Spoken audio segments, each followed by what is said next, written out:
vacío que no olvido.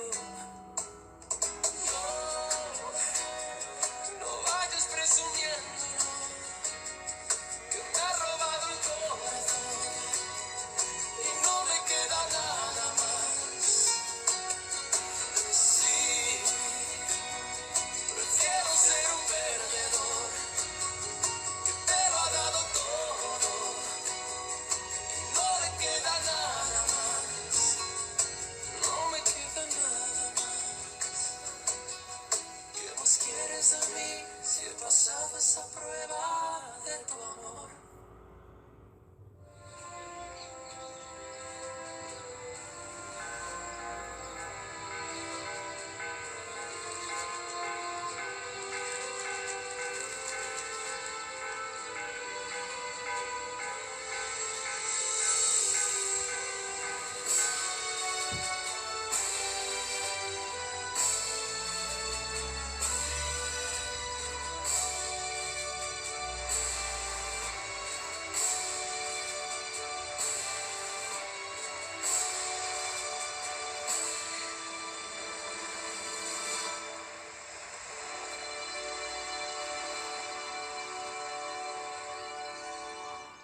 Sébastien, quand es-tu rentré de Londres? Aujourd'hui, ce matin, très tôt. Bonjour, amiral, comment allez-vous? Bien, mon garçon, très bien. Je suis juste un peu surpris de te voir aujourd'hui. Ton retour n'était pas prévu avant une quinzaine de jours, je crois, non? En fait, j'ai terminé mon master plus tôt que prévu, alors j'ai décidé de rentrer au plus vite. Je te félicite. Tes parents doivent être vraiment très fiers de toi. Il n'y a pas que ma fille et moi-même le sommes aussi. D'ailleurs, où est Montserrat? Je suis tellement impatient de la revoir. Oui, j'imagine. Cela fait bientôt 3 ans maintenant. Écoute, ma fille vient de sortir et je crois qu'elle est allée sur la plage. Oh, alors je crois savoir où je peux la rejoindre. Oui. Bienvenue de nouveau parmi nous, Sébastien. Je suis content de te revoir. Merci, et je voulais vous dire... mes parents organisent une fête ce soir sur notre yacht pour célébrer mon retour au Mexique, mais aussi pour annoncer notre futur mariage avec Montserrat. Entendu. Nous serons là, bien sûr, nous serons là. Merveilleux, alors excusez-moi, je file la retrouver.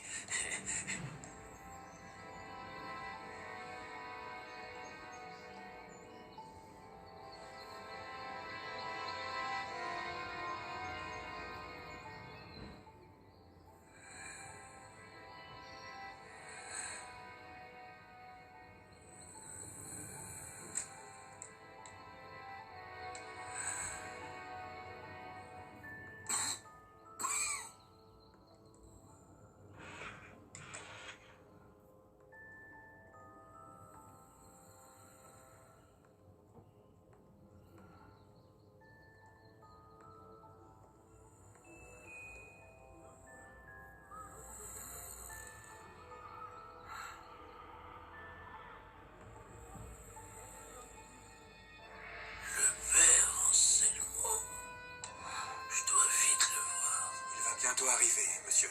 Nous l'avons fait appeler. Pourquoi ne pas demander à une de vos employées de rester avec vous? Vous avez besoin de quelqu'un à vos côtés en permanence. Non. Je n'ai confiance qu'en toi, Alessandro. Si les choses ne dépendaient que des gens de l'Hacienda, je serais sans doute déjà mort et eux seraient en train de voler tout ce qu'ils peuvent. Pour ne surtout pas quitter les lieux les poches vides. Ne dites pas cela. Si quelqu'un avait voulu vous voler, il l'aurait fait depuis longtemps, je crois. Le père Anselmo m'a dit que tu avais terminé tes études à l'université. Oui, c'est exact. Ça m'a demandé beaucoup d'efforts. Beaucoup de travail, mais j'ai finalement eu mon diplôme. Si tes parents étaient vivants, ils seraient certainement très fiers de toi.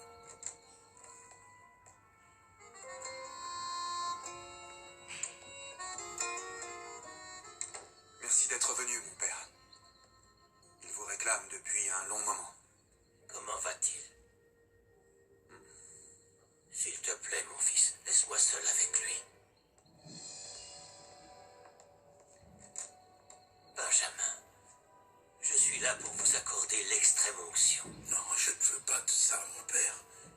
Je ne veux pas. J'ai tellement péché dans ma vie que je ne le mérite pas. Eh bien, au moins, acceptez de vous confesser, je vous en prie. Pourquoi faire? Vous les connaissez déjà.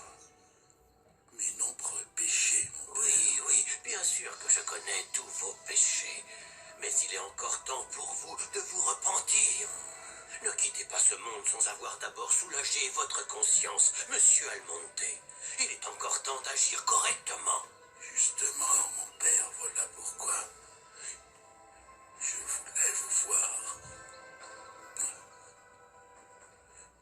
Le notaire devrait arriver d'un instant à l'autre.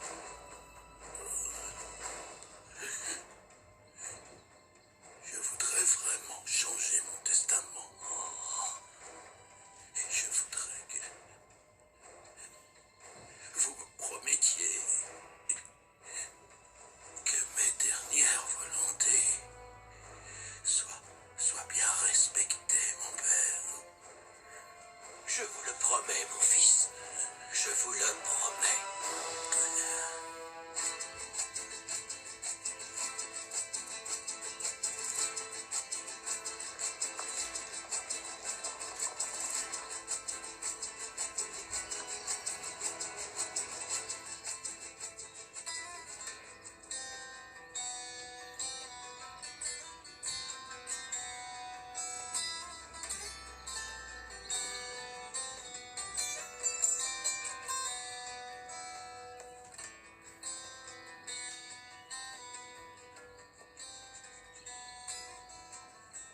Dites-moi une chose.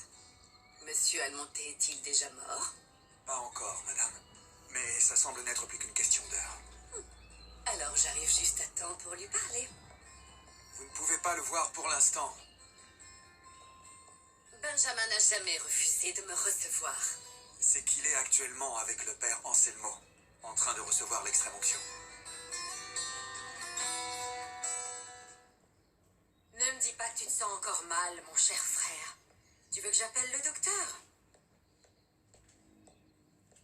Figure-toi que Sébastien de Icaza est de retour à Agua Azul. Il est enfin rentré? Oh, Montserrat va être si contente de le revoir. Mais pourquoi tu m'annonces ça avec cette tête-là? Dès ce soir, ma fille et lui annonceront la date de leur mariage. Oui, et c'est bien, non? Ils sont fiancés. Je ne comprends pas ta triste humeur, Lauro. Nous savions tous que ce jour arriverait.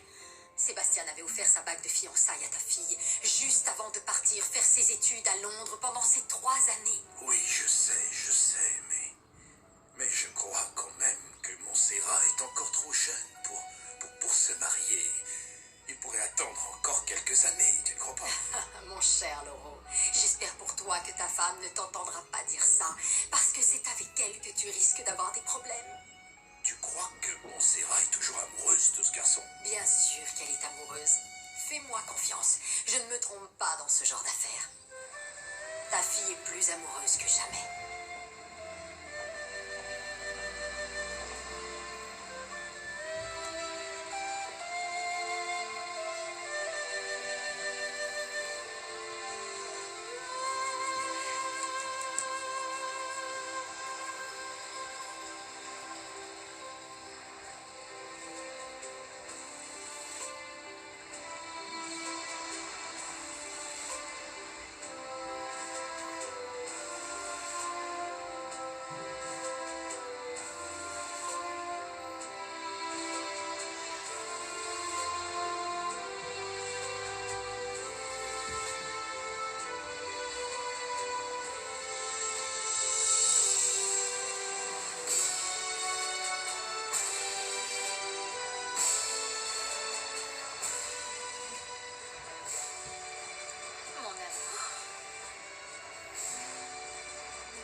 besoin d'autre chose? Non, vous pouvez sortir.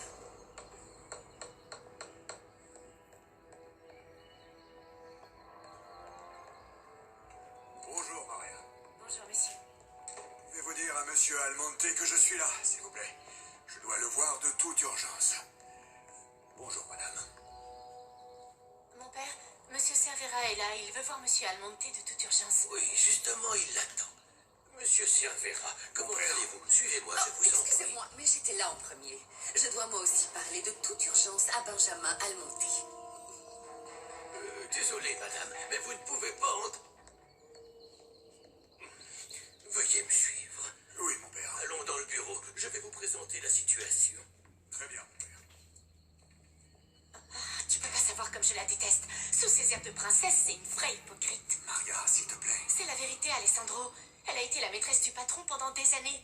Maintenant qu'il est sur le point de mourir, elle vient voir ce qu'elle peut essayer d'en tirer. Peut-être, Maria, mais ce ne sont pas nos affaires. Nous ne sommes que les employés de Benjamin Almonte. Ne l'oublions pas. Je sais.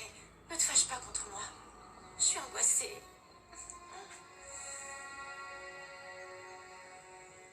Oh, c'est Louise, arrête, voyez-vous. Arrête, tu veux? Non, ne me repousse pas comme ça. Tes lèvres m'attirent trop. Je veux les embrasser. Oh, mon Serra. Je t'aime si fort. Moi aussi, je t'aime, mon amour. Je t'aime quoi que pourront en dire les autres. Je t'aime encore plus que moi-même. Ah oui, c'est vrai. Alors ne me demande pas de ne pas t'embrasser.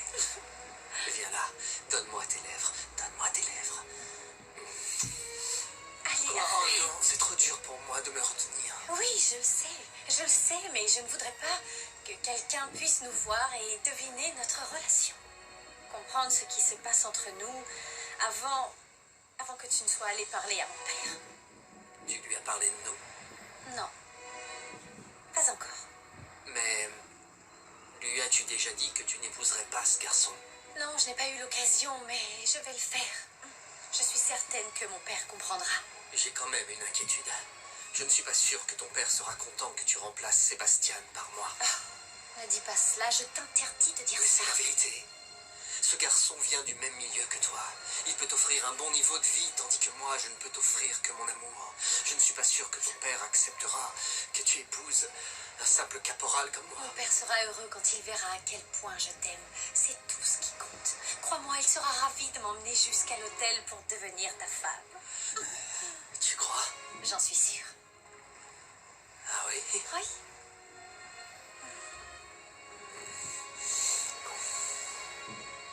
Montserrat,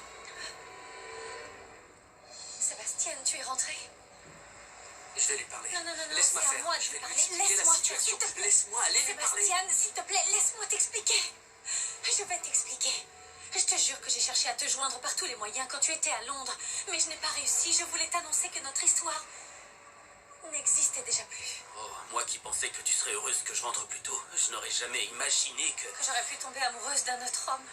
Je suis désolée. Pardonne-moi, Sébastien, mais c'est toi qui es parti. C'est toi qui m'as laissé passer ces 3 longues années toute seule. Écoute, je crois que tu n'as rien à ajouter. Ce que je viens de voir est assez parlant. Sébastien, j'avais à peine 16 ans à l'époque. Je ne savais pas encore ce que je voulais. Ma mère m'a beaucoup influencée. Elle m'a poussée à te dire oui. Mais je n'ai jamais été réellement amoureuse de toi. C'est vrai que nos familles ont toujours été favorables à l'idée d'un mariage entre nous. Mais heureusement, je me rends compte à temps que tu n'en vaux pas la peine. Où est ta bague? Je ne la porte plus depuis quelques mois, mais ne t'en fais pas, je te la rendrai, bien sûr. Tu peux la garder. Tu peux même la jeter ou en faire ce que tu voudras. La vendre, pourquoi pas? Parce que je suis sûr que ta famille aura besoin de mon argent et de mon pouvoir.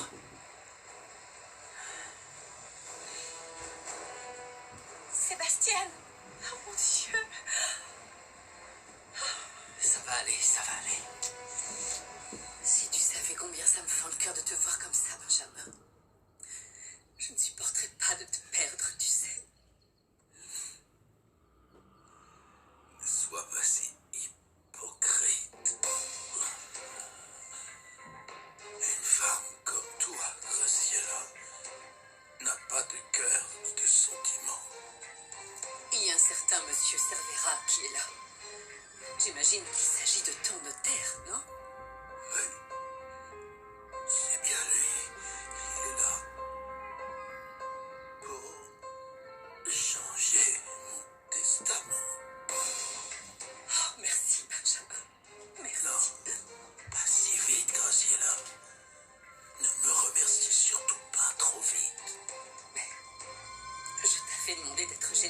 avec moi après tout ce que j'ai fait pour toi? Et je t'ai répondu très clairement qu'il ne fallait pas t'attendre à recevoir une seule pièce de ma part. Comment peux-tu me dire ça après tout ce que nous avons vécu tous les deux, Benjamin? Je ne te dois absolument rien. Et je n'ai absolument aucune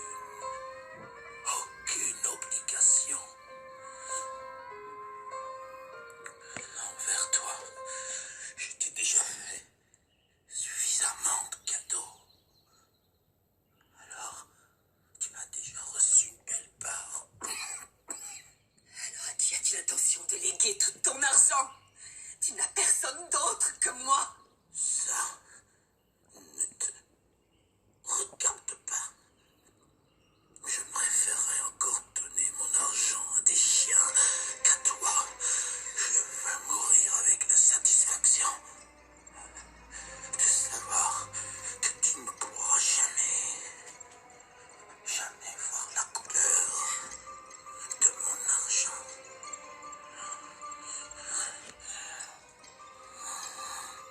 Tu vas mourir comme tu mérites de mourir.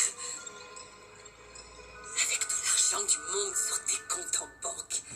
Mais sans personne pour t'aimer, personne pour te soutenir. Tu vas mourir abandonné de tous, tout seul comme un chien. Sans enfant, sans famille, sans personne pour te pleurer.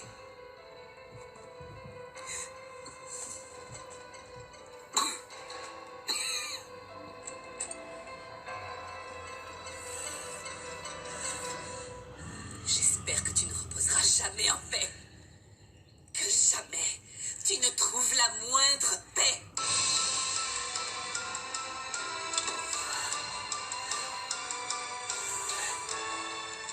J'essaie depuis tout à l'heure d'appeler ta femme pour lui parler de la fête de ce soir, mais elle ne répond pas.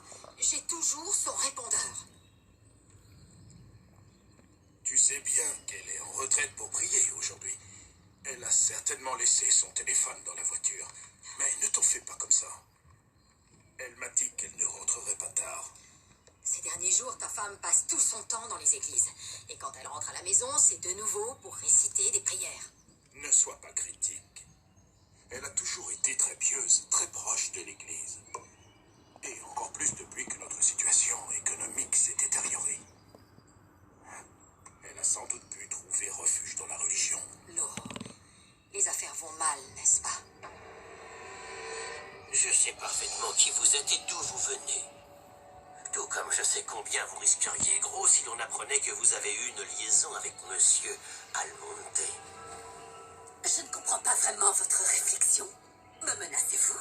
Non, mon Dieu, non. Mais vous devriez vous méfier. Il se pourrait qu'un jour, quelqu'un découvre votre secret.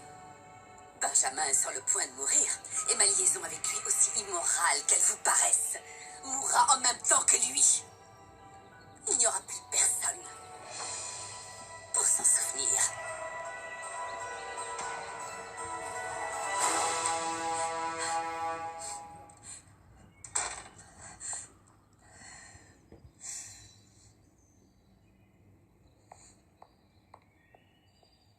Montserrat, ma chérie. Papa, Sébastien est rentré à Goazul. Il est passé te voir, mais je lui ai dit que tu étais parti à la plage. Tu l'as vu? Pourtant, tu n'as pas l'air très contente de revoir ton fiancé. il faut que je te parle, papa. Moi aussi, je dois te parler, ma chérie. Viens. Assieds-toi.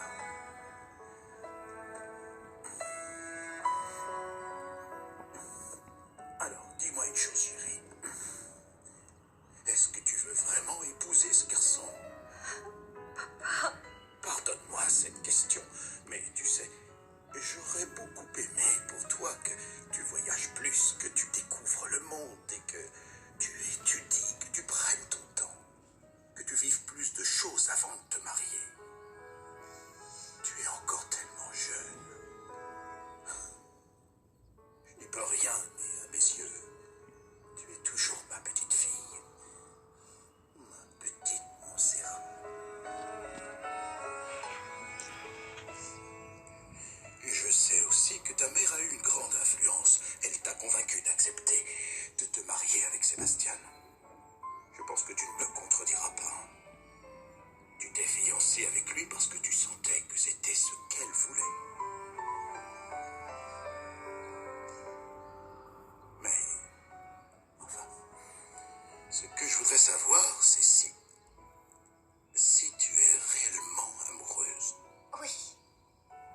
Oui, papa. Je suis sincèrement amoureuse, mais... Montserrat, raconte-nous tout.